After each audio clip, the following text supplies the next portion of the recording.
Hey everybody, welcome to Steve Does Learned League. This is match day 18. We had a bit of a long weekend here. My son wasn't feeling well last week and then just got away from me on Monday, so we're a few days behind. Things have been going pretty well.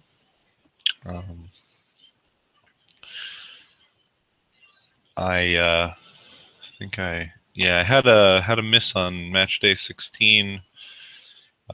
Didn't know masculine rhyme, like most of us didn't. But anyway, moving on here. Today is match day 18, so let's just forge on ahead. Question 1. I was walking down the road with two friends when the sun set. Suddenly, the sky turned as red as blood. I stopped and leaned against the fence, feeling unspeakably tired.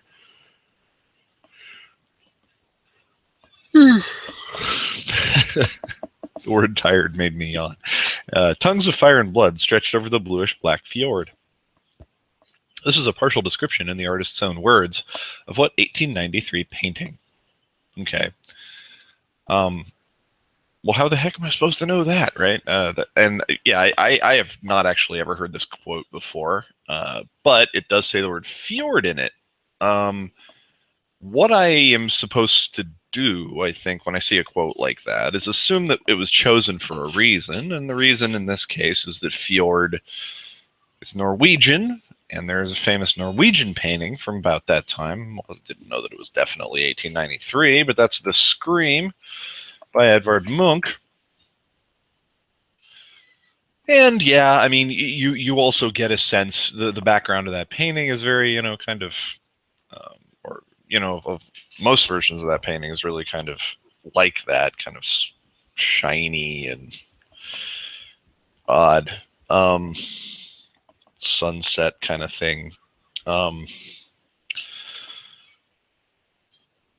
Angsty. Yeah, so everything kind of fits, but the key word there is fjord.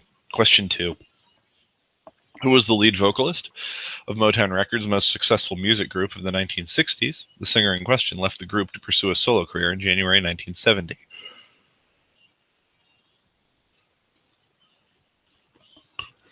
Yawning again. We're getting got today. All right. Lead vocalist of Motown Records' most successful music group of the 1960s was quite presumably Diana Ross. The Supremes were huge, had a lot of big hits.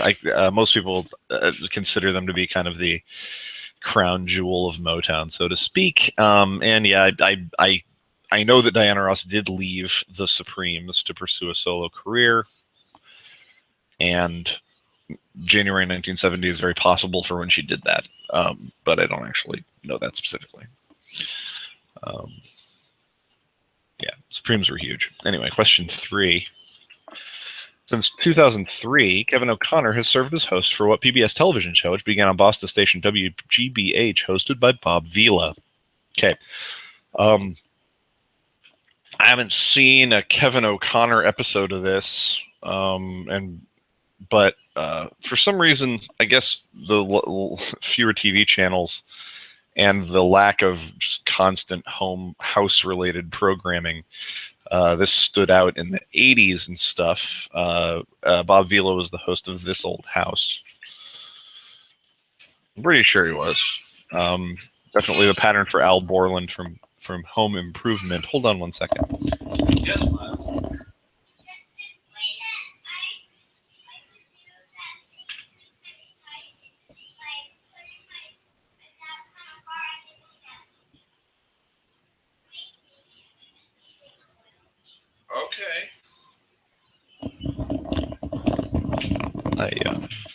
This is one of those 4-year-old moments where I'm not exactly sure what he said to me, but it didn't sound like anyone was getting hurt. I think he just wanted to tell me something, but what he chose to tell me was a little random. Anyway, question 4. What abundant mineral, a lead sulfide, PBS, double PBS, is the most common and important ore of lead, as well as a source of silver? It's the namesake for silver. Oh, I guess silver must come with, because it's not There's not silver in it. It's the namesake for a number of communities in the United States, including the one-time home of Ulysses S. Grant. Okay, the most common ore of lead is galena. And yeah, Ulysses S. Grant, Galena, Illinois. That sounds right. I don't know that I would have come up with that straightforwardly, but if you tell me it's named after a lead sulfide, I can get it, I think.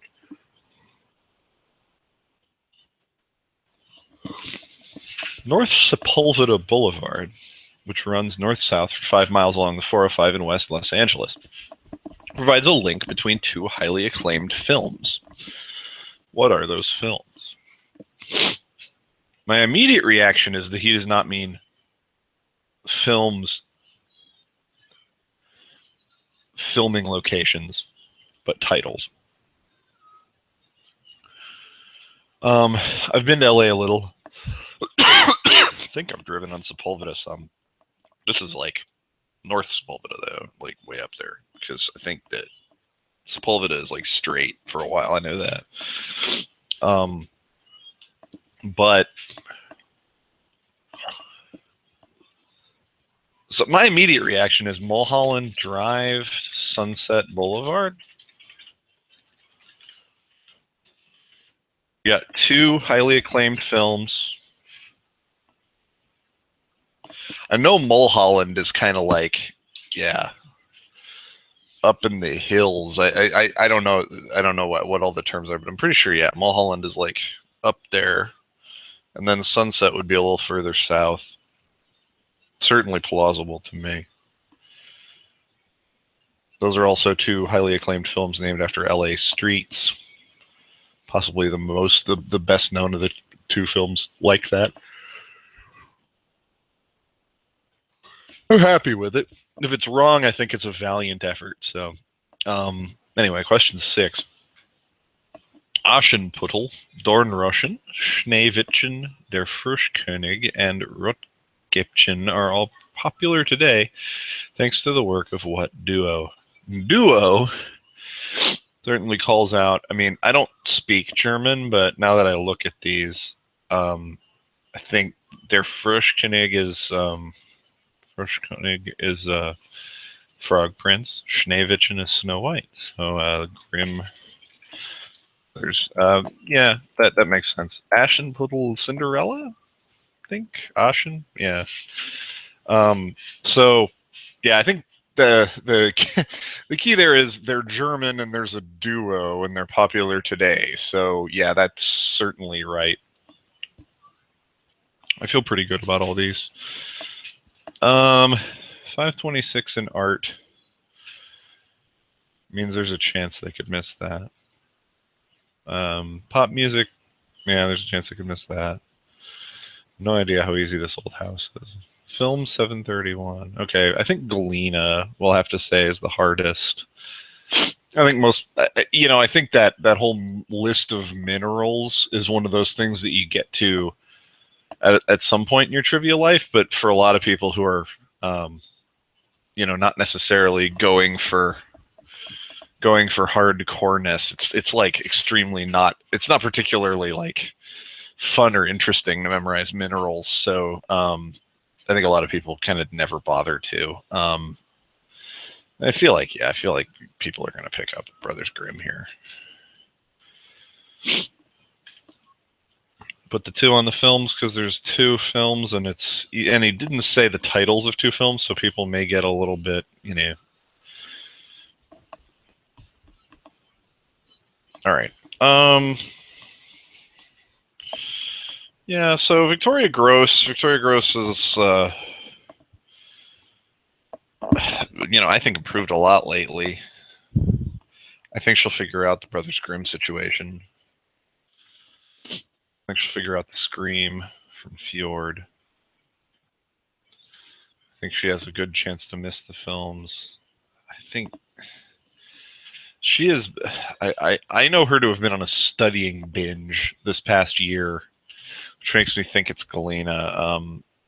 Which makes me think Galena is something she will know. I'm not going to put a 3 on it, but kind of want to. I feel like there's a definite chance of her missing this old house. I don't think she's ever been much of a TV watcher. I don't think she would care too much about Bob Vila. You know, I'm not saying not much of a TV watcher, as in like, you know, I know Victoria to like watching TV. I think she kind of tends to pick things and go with them rather than being like a general consumer of it. So, you know, I don't guess that This Old House would be a big thing for her. Then again, I may just be wrong about how easy that is. Generally, but yeah, that's what we're gonna go with. I'm gonna pop it. Just a second. Yes, Maya. Yeah.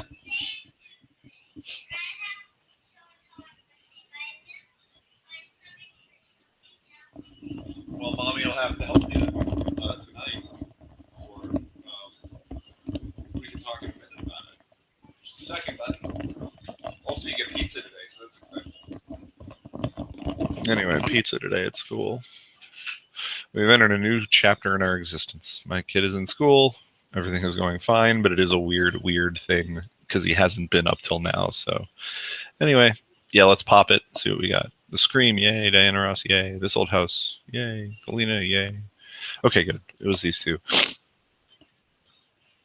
I wasn't sure, but it felt real good once I thought about it.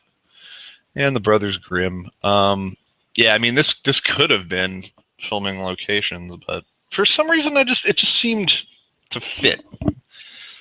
Two highly acclaimed films. Oh, provides a link. You know. Okay. So, yep, we made it. I'll see everybody tomorrow. I will record tomorrow. Not going to slack off anymore. Have a good one, everybody. Good luck.